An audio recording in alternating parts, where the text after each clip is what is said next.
Lily wouldn't walk through the woods. She hated to be dirty. She didn't even like it. They've tried to do it a couple of times and they had to drag them through. I'll just bet you dragged them through.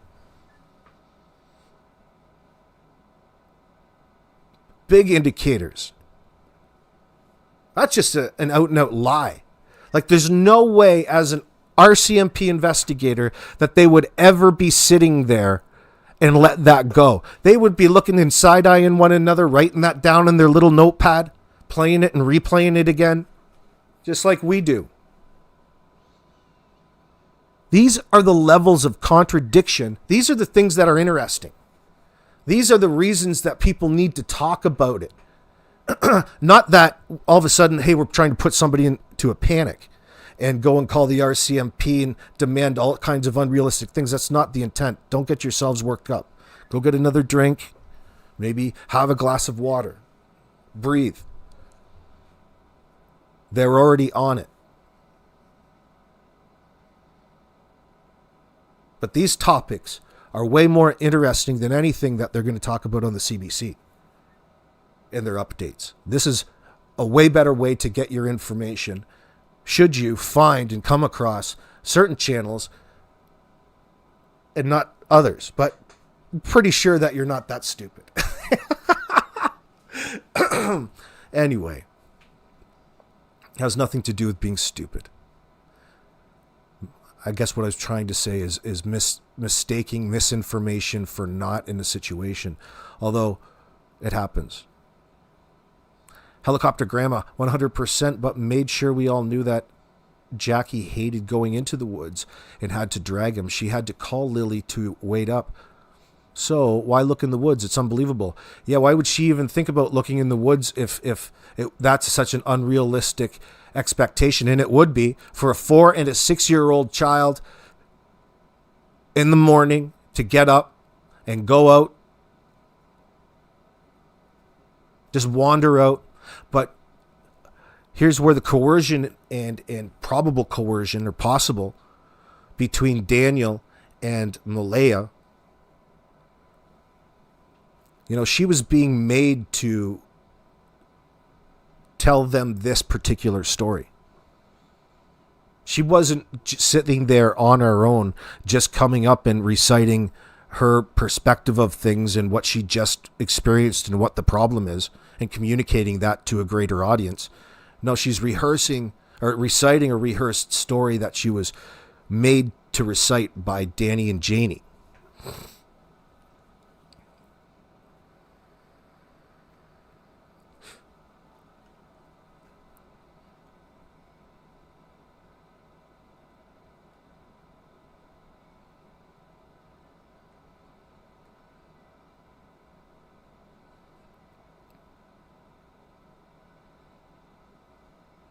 If they were already on it, WTF didn't they bring the canine rug dogs at any time into Janie's trailer in the shed? Because they didn't need the dogs to know that they were users. They're not in there to bust somebody using because it's illegal. That's the least of their problems, even on the street. You can go downtown, any major city, and go and get a hooker and some blow right on the street in front of a cop, and he probably wouldn't even arrest you.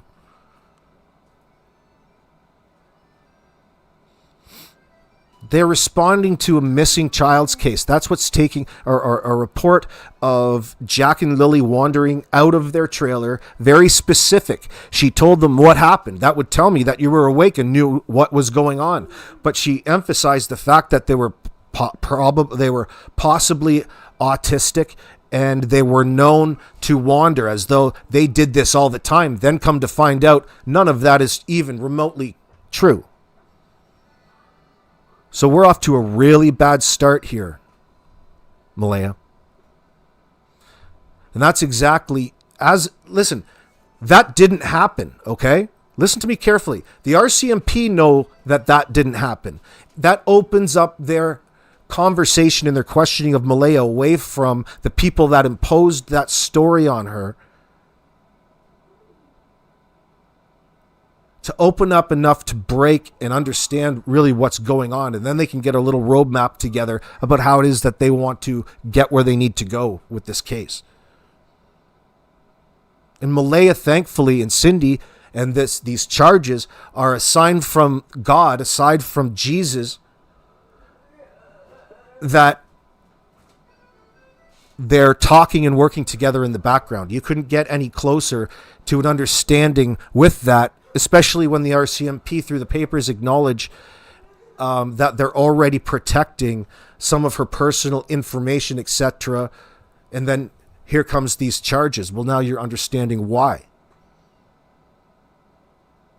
Danny and Janie want to pretend that they're getting the same treatment, and they're not. They're not even being cooperative, nor have they been at any point in time. Telling them and giving them all kinds of electronics is just taunting them. That attempt at transparency isn't exactly a demonstration of your innocence. In fact, it's a signal to people that you're guilty of something and you need to cover something up, anticipating what's coming next.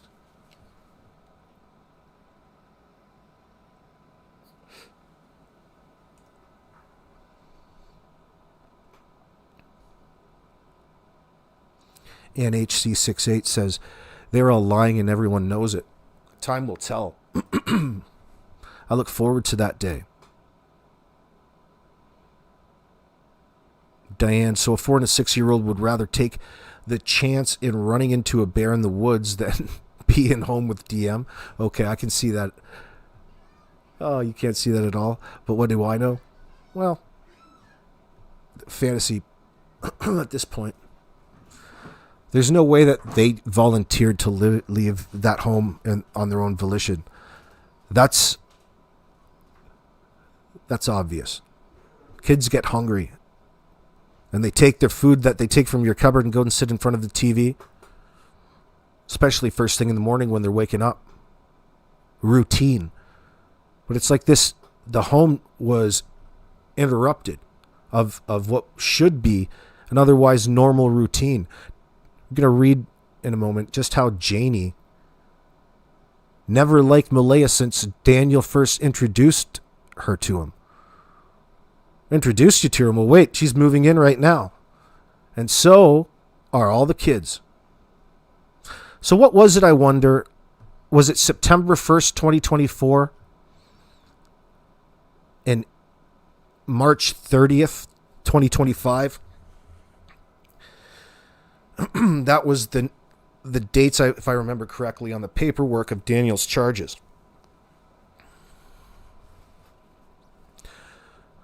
So these encompass that the amount of time in between those two dates. What was it?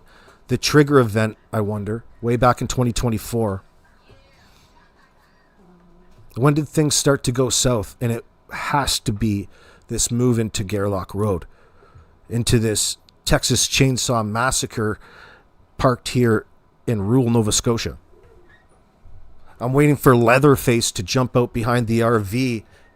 That's Durwood. Durwood is probably has his own little Buffalo Bill human skin mask that he puts on with crazy hair that he's kept from all of his cousin mothers, and dances around to weird disco, obscure German disco in front of the mirror.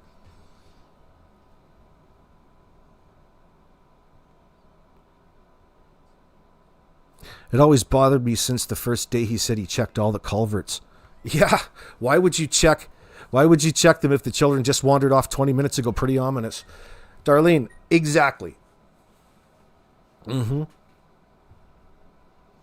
You're running around checking culverts. Janie's talking about, are the kids dead? Do you run around asking people if the kids are dead? I don't fucking think that would ever come out of my mouth unless I just saw something. Unless they just fell 20 feet off a ladder. Right? Why is that in her mind? Why does she feel the need in the moment to convince people, otherwise leaking at times far past that? It's like watching wrestling and having the discussion whether or not it's scripted. Do you know what I mean? It's the same sort of sensation with these cases where you have the parents interacting with social media and trying to get away with these very brazen crimes. Agree you would need phone. I'm sure you could find service somewhere, maybe not that spot. Of course you can. It's just sporadic. It's usually because their devices suck. Why even look if you couldn't call for help? He didn't look. He knows where they were put in that sense. Yeah, Diane, I get you.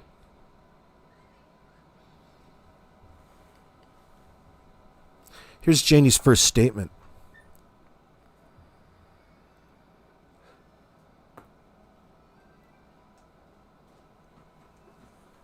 Yes, Daniel did do a lot for those kids. Yes, I will say that. And I will also say the only time that Jack and Lily and Meadow ever went to town is when Daniel was with them because Malaya couldn't handle all 3 kids. And I'll tell you something else. For the last 2 years, I observed those kids in my backyard. Those kids. And the only time that Malaya went out with those kids is when she took Meadow out. And when she took Meadow out, that's all she would do is take them over. Take her over to see those chickens. I've never seen I've never seen Malaya push those kids down on a swing or even watch them go down the slide. Hold on.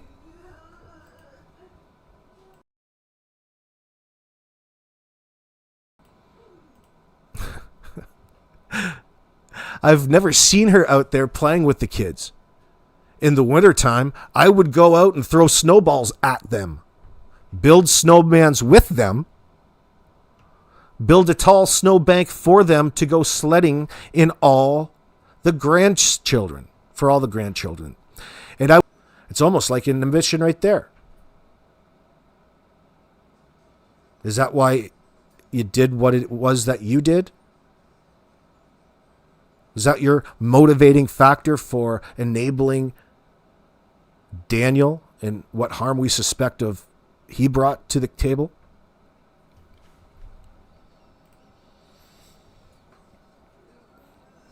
If you watched her birthday party, the way she screamed, could you stand Lily's scream all the time? I'm trying to normalize it for you. See, it's trying to relate to you. You would hate it too. My dog reacts. My dog tells me when there's people in the yard. Yeah, like, what does he write it on the chalkboard? My dog tells me when the kids are outside. My dog is really sensitive because he's so used to being all alone here for the last for whenever the kids showed up here 2 years ago. So now what she's going to tell you, what is she telling you? That the dog is suffering because Jack and Lily moved in and they have to move out into the RV. She's admitting to you it's a downgrade. And she's miserable out there. Only she's using the dog. Can't be. Now she's got even more reason to put it back on Malaya and blame her and the kids.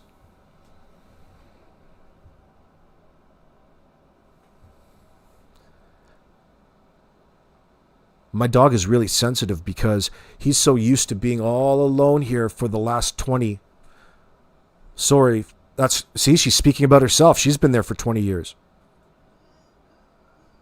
Sorry for whenever the kids showed up here 2 years ago.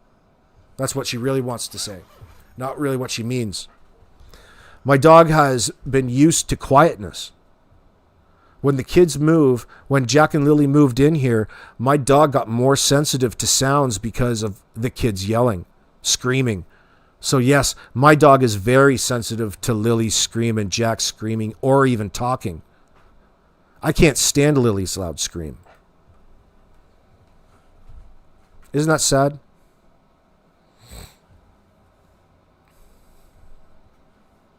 Like, it's an issue, it's a topic to be brought up and talked about. Like, certain things don't need explaining away. Like when somebody up and makes an annoying sound, well, does it go without saying? You don't have to focus on it. Except here, she chooses to focus on it, telling us it's a sensitivity. She's way more, there's more of a reason why she's mentioning it than just something in passing to relate to us. This is something negative. Anybody watch the video of Jack's birthday when Lily was screaming? Lily was excited. Take a look at DM in the corner with hate in his eyes and look at what he was wearing. Probably the same thing. Unbelievable. Probably the same thing. Same shirt. He hasn't changed that shirt in 2 years. They act like Lily screams all the time. That's right. That was one snippet of a very short video, but they play on what we see and exaggerate it, Brandy Lindy says. Great observation.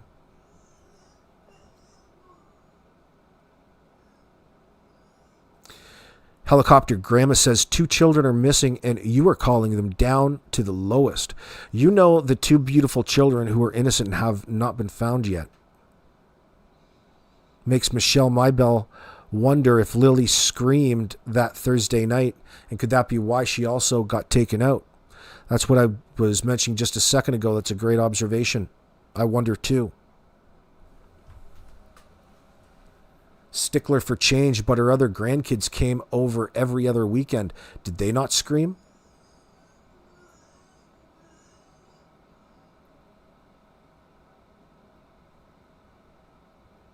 LJ Stonehouse. The scream triggered my pit bull, therefore it was just an ordinary day. That's a good point. Combined quotes there. Brandy Lindy, she projects how she feels through her dog. Yes, Brandy, she does. She tells us that through her language in that statement. With that leakage, that slip. The victim blaming by this old evil, miserable hag is outrageous. High five. I feel bad for the dog. I don't even want to go there. Helicopter Grandma, neither did anybody else.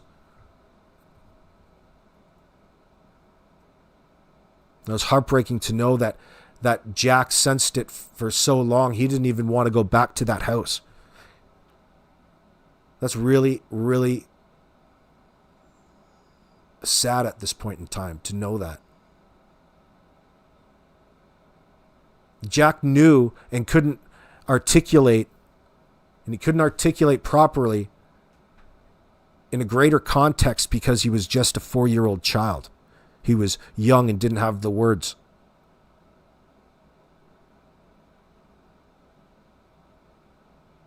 He asked people to step in on his behalf by telling them that he doesn't want to go home. That's a big, brave step for a 4-year-old child.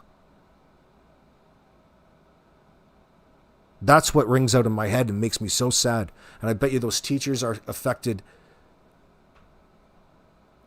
in a very negative way with this case.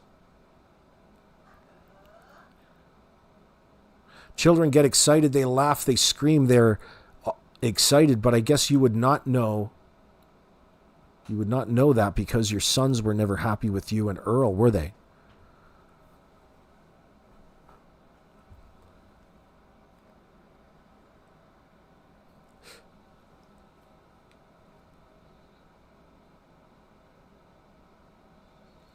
Guys taking, what happened to that?